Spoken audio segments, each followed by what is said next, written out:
Chapter 12. Meanwhile, when a crowd of many thousands had gathered, so that they were trampling on one another, Jesus began to speak first to his disciples, saying, "Be on your guard against the yeast of the Pharisees, which is hypocrisy. There is nothing concealed that will not be disclosed, or hidden that will not be made known.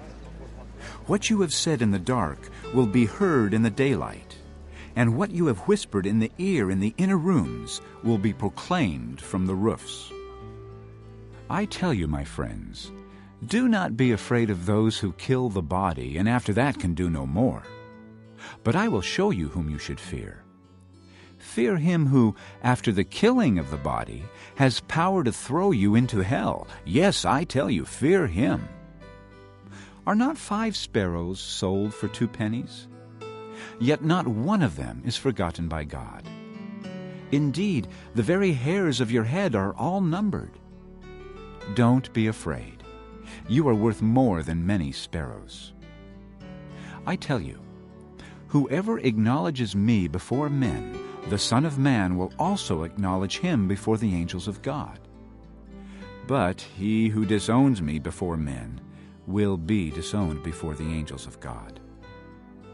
And everyone who speaks a word against the Son of Man will be forgiven. But anyone who blasphemes against the Holy Spirit will not be forgiven. When you are brought before synagogues, rulers, and authorities, do not worry about how you will defend yourselves or what you will say, for the Holy Spirit will teach you at that time what you should say." Someone in the crowd said to him, "Teacher, tell my brother to divide the inheritance with me." Jesus replied. "Man, who appointed me a judge or an arbiter between you?" Then he said to them, Watch out. Be on your guard against all kinds of greed. A man's life does not consist in the abundance of his possessions. and he told them this parable. The ground of a certain rich man produced a good crop. He thought to himself, "What shall I do? I have no place to store my crops." Then he said, "This is what I'll do. I will tear down my barns and build bigger ones, and there I will store all my grain and my goods. And I'll say to myself, 'You have plenty of good things laid up for many years. Take life easy, eat, drink, and be merry.' But God said to him, 'You fool, this very night your life will be demanded from you. Then who will get what you have prepared for yourself?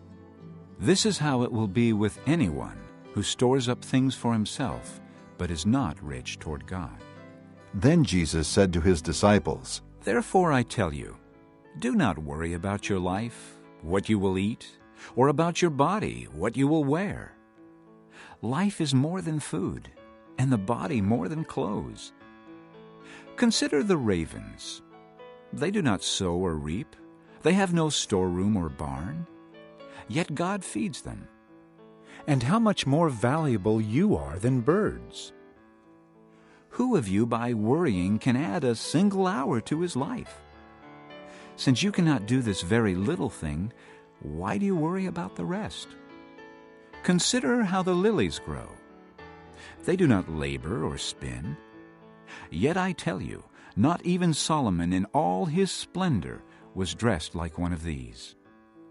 If that is how God clothes the grass of the field, which is here today and tomorrow is thrown into the fire, how much more will he clothe you, O you of little faith?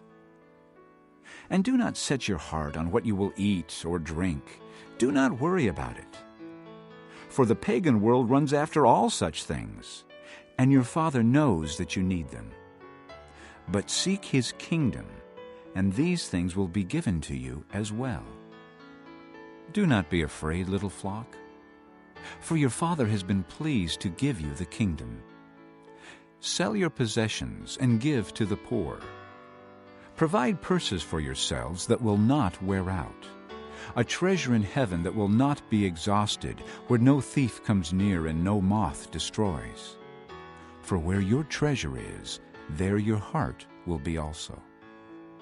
Be dressed, ready for service, and keep your lamps burning, like men waiting for their master to return from a wedding banquet, so that when he comes and knocks, they can immediately open the door for him. It will be good for those servants whose master finds them watching when he comes. I tell you the truth, he will dress himself to serve, will have them recline at the table, and will come and wait on them.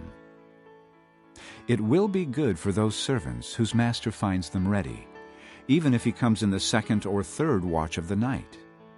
But understand this, if the owner of the house had known at what hour the thief was coming, he would not have let his house be broken into. You also must be ready, because the Son of Man will come at an hour when you do not expect him. Peter asked, Lord, are you telling this parable to us or to everyone? The Lord answered, Who then is the faithful and wise manager, whom the master puts in charge of his servants to give them their food allowance at the proper time? It will be good for that servant whom the master finds doing so when he returns. I tell you the truth, he will put him in charge of all his possessions. But suppose the servant says to himself, My master's taking a long time in coming. And he then begins to beat the men servants and maidservants, and to eat and drink and get drunk. The master of that servant will come on a day when he does not expect him, and at an hour he is not aware of. He will cut him to pieces, and assign him a place with the unbelievers. That servant who knows his master's will and does not get ready or does not do what his master wants will be beaten with many blows. But the one who does not know and does things deserving punishment will be beaten with few blows. From everyone who has been given much, much will be demanded. And from the one who has been entrusted with much, much more will be asked. I have come to bring fire on the earth, and how I wish it were already kindled. But I have a baptism to undergo, and how distressed I am until it is completed. Do you think I came to bring peace on earth? No, I tell you, but division. From now on there will be 5 in one family divided against each other, 3 against 2, and 2 against 3. They will be divided, father against son, and son against father, mother against daughter, and daughter against mother, mother-in-law against daughter-in-law, and daughter-in-law against mother-in-law. He said to the crowd, When you see a cloud rising in the west, immediately you say, It's going to rain, and it does.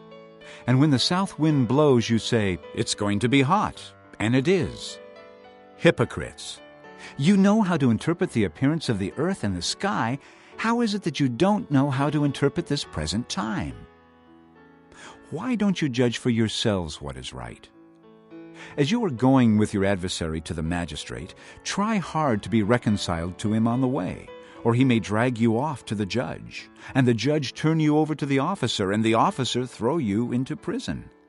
I tell you, you will not get out until you have paid the last penny.